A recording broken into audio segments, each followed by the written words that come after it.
Education Secretary Betsy DeVos was interviewed by Lesley Stahl on 60 Minutes, and among the interview questions, they delved into the issue of school choice, something that Betsy DeVos has been criticized by a great number of people. Now, the interview was a disaster, and even White House members of the White House spoke out about how they didn't love her performance because she was ill-prepared. But before we get to the heart of the discussion regarding school choice, let's go to the one question and answer portion that I thought was amazing, given the fact that she is the education secretary. Take a look. Have you seen the really bad schools? Maybe try to figure out what they're doing? I have not intentionally visited schools that are underperforming. Maybe you should. Maybe I should, yes. Now, I might have unintentionally visited those schools. That was an accident, but I didn't want to intentionally visit any poor people. I'm a billionaire, that would be unbecoming. She's the education secretary, and she goes off about how our public schools are failing and we need to fix them, and her solution is to take taxpayer money out of our public schools and funnel them into either private schools in the form of vouchers or charter schools, which is what the heart of this discussion is about. She thinks that if she says anything with a smile on her face, that it's gonna work.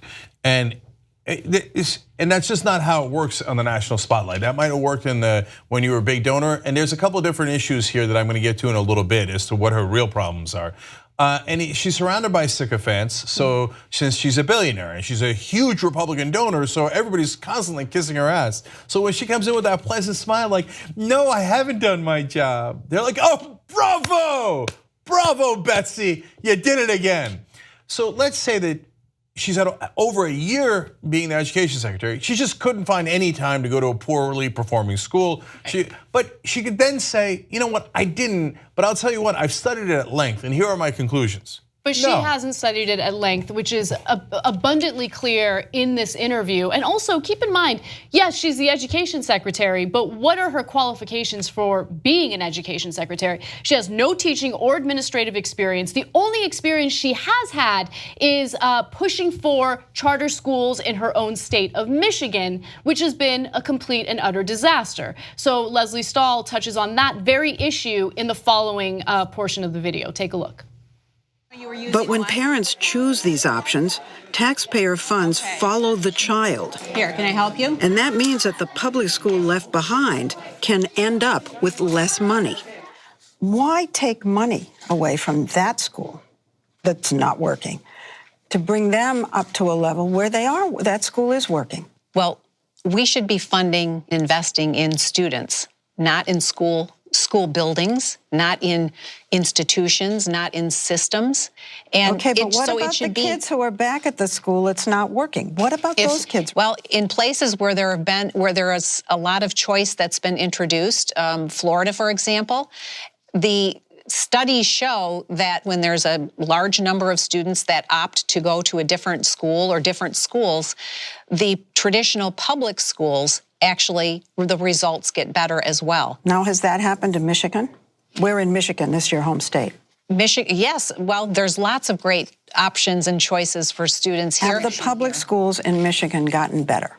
I don't know overall, I can't say overall that they have all gotten better. The whole state is not doing well.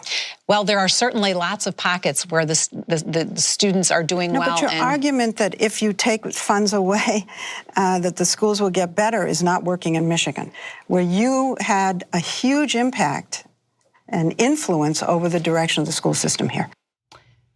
So that was incredible, especially given the fact that, again, she's the person who pushed for these charter schools, and she can't answer to the lack of success experienced by the state of Michigan. Now, let's get into the numbers and let's get into some of the specific things that she said in that answer. First of all, I just want to say that charter schools are a mixed bag, okay? Anyone who says charter schools are all bad is wrong. Anyone who says charter schools are all good and that's the solution, they're also wrong. They're lying. The fact of the matter is some charter schools do outperform public schools in some districts and vice versa. Now let's get to some of the specifics. She specifically mentioned the state of Florida and how school choice has been a positive thing in Florida. Well, in reality, yes, some of the charter schools in Florida perform well. However, there have been a lot of issues because charter schools are not regulated the same way that public schools are. So if you look at Florida, there was a 2014 report that indicated that 119 charter schools had shut down since 2008. Okay, and they shut down because they were failing miserably. In fact, 14 of those schools didn't finish the first school year. That's amazing. So these are the stats that never get talked about, ever, ever. Now, again, there are some charter schools that perform well, but you gotta look at the whole picture, and the whole picture is it's a mixed bag. There is no uniformity when it comes to charter schools. The standards are different, and also oversight is very different from what you would get from a public school. And so there's a couple of things that are important about that lacking the oversight. So Republicans love to say, oh, regulations. You don't need those stinking regulations anyway. Well, if some of them didn't even finish their first year of school, what did they do? They enrolled kids and said, come here, and they started studying. In the middle of the year, they're like, you don't have a school. Good luck. I don't care. I'm a for-profit institution. I wasn't making money. I don't care about you or your education. See, that's why you use the government for some things like putting out fires and having cops. Because if you privatize those things, they'll only protect the people who paid them. And it's also true for public education. Because if you're doing it for profit and it's not working, it's like, I already lost too much money. So all of you guys, you're done. Good luck. Go try to find a new school in the middle of the school year. I wasn't regulated. What difference does it make to me, right? Right. And by the way, you could also cherry pick better students to recruit them to your private schools and then say to the public schools, good luck with those students. They're not performing as well. I didn't recruit them. There's a lot of different mix of how you could do that in charter schools. Some do, some don't. And then by the way, when you strip the money out of the public schools to create the charter schools, when the government does that at the behest of people like Betsy DeVos, then the public schools have less money, not just for the buildings, but for the students. And then you've set them up to fail, and they do that on purpose so they could then turn around and go, I'm gonna privatize even more schools. But even defunding them, even doing that trick, and on a mass scale like they did in Michigan, because DeVos pushed so hard for it, a lot of the charter schools do worse than public schools.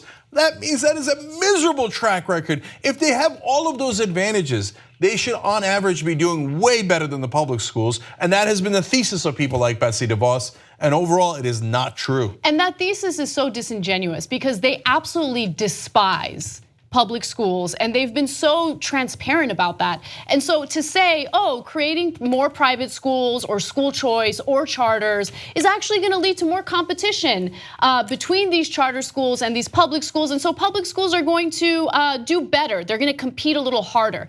It's difficult to compete when A, a public school is already underfunded, and B, the government decides to take what little resources that public school already has and then funnel it into either charter schools or public schools.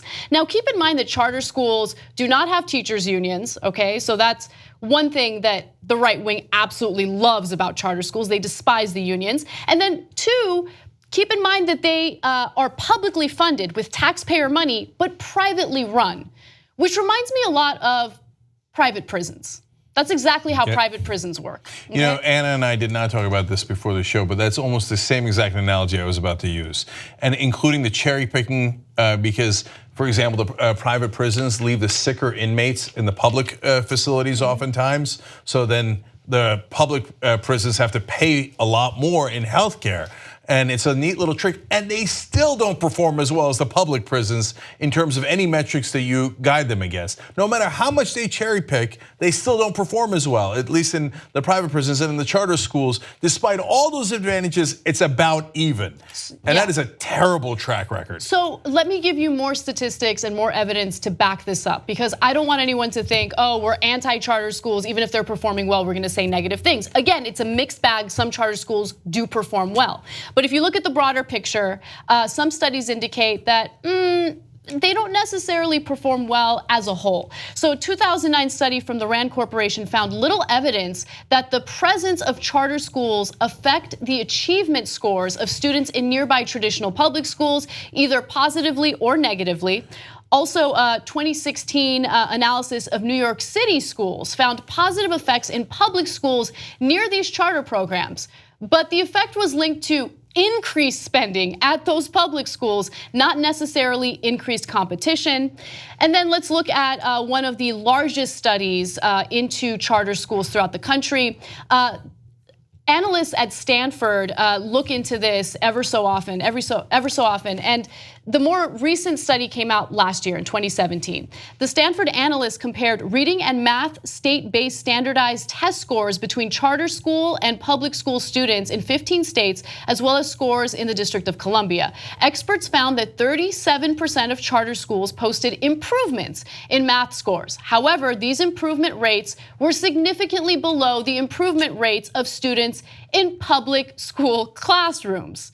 46% of charter schools experienced math improvements that were statistically indistinguishable from the average improvement rates shown by public school students. So look, at best, that's even, at best. So now, by the way, you mentioned unions. Why are they against unions? You think, oh, it's because their unions cost too much money or they're not teaching the students well enough. No, unions donate to Democrats. That is part of the reason why Republicans want to destroy them. It's also because they get better wages for their workers. So for private industry, all their private donors want to destroy the unions. And even if they start with the public sector, they think it'll affect how private sector unions are doing as well. And I want you to understand the two different things that Anna just explained. One is, how do charter schools do versus public schools? And despite all their advantages, as you saw the numbers there, it's about even. The second thing is what Betsy DeVos was talking about. She was claiming that the charter schools make even though they're taking away money from public schools, somehow magically make them better because of competition. And that is not supported by the facts at all, okay? Right. So that she's wrong about that one. And then finally, look, I used to think competition between schools would make them better.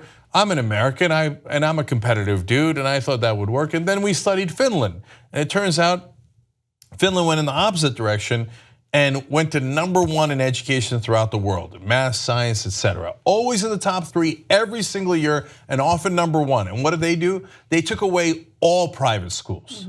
And when I first read that, I was like, no, that can't. I've got to be reading this wrong. So I read article after article, and it turns out one of the things that happens and why it succeeds is then Bill Gates' son is in your school. And all the rich peoples, and in New York, all those bankers' kids are in the same public schools as both the poor and the middle class kids. And you know what they do? They pull those schools up because they're not gonna let their kids go to bad schools. So now what do? They drain away all the best students and best resources to private schools. Then they're not done yet in America. Then they create charter schools and take taxpayer money and strip even more money and talent out of the public schools and then go, what? Why aren't public schools doing any better? And so that's the scam that's being played on you. And I just, to end this, want to point out 2 cases of abuse in the charter school system, because there is a lack of oversight, and as a result, whenever there's money involved, whenever there's taxpayer money involved, there's going to be issues with people trying to steal that money. So one example was in Pennsylvania, where 10 school administrators pleaded guilty to embezzling school funds and also to obstruction of justice. So they were essentially using the charter school as their own slush fund. Another example was in Ohio, where charter schools were lying about the attendance in order to receive more taxpayer money. The more students that go to the charter school, the more money they receive from taxpayers. And so, of course, if there's gonna be a lack of oversight and there's gonna be money involved, there are gonna be issues. And it again, reminds me a lot of some of the abuses we see in the private prison industry. And my final point is, why was she so unprepared? Because if you're in the cabinet, this is your job, this is your sole job, and you argued your whole life for charter schools. These should be layup questions. They should be really, really simple. My God, Michigan is your petri dish for creating more charter schools, and you did. You pushed and pushed and bribed almost all the politicians legally by pouring money into their coffers to get more charter schools, and including religious ones that you care the most about. So don't you know the Michigan numbers at all? Can't you at least come up with a misleading stat about Michigan to make it seem better? No, why? Because she has affluenza. She was born into a family that are billionaires. So unlike you and I, her success, like Donald Trump, her success has never been tied to merit. That's why they don't do their homework, because homework never led to good results, which led to success for them. That's how it goes for the middle class. Success was just dumped into their lap. So doing their work is a foreign concept to them. She's never been challenged before. All she's ever had was, yes, Betsy, absolutely, Ms. DeVos. You're absolutely right, Ms. DeVos. How can I get some more of your money, Ms. DeVos? So even though she's a cabinet level person here who should know charter schools and public schools, the ones that are doing well, the ones that are doing poorly, she should have all these different ideas and forget the stats, but at least have a concept of what's doing well and what's doing poorly. She has none of that, and she brazenly walks into a 60 Minutes interview without a thought in her head, without a fact in her head. And she just thinks, if I smile politely and I'm a billionaire, I'll have everything handed to me. Oh, golly gee, why didn't he accept my smile and my empty head? If this is the person in charge of educating our kids, we're in for a world of hurt. If you want to get the whole Young Turks show every single day, become a member, tytnetwork.com/join. And once you do, you'll be saying, you know, I'm like a smart person. Or you might say, I think it's weird. Or you might say, oops. No, that won't be that one. It won't be that one. It'll be great, trust me. tytnetwork.com/join.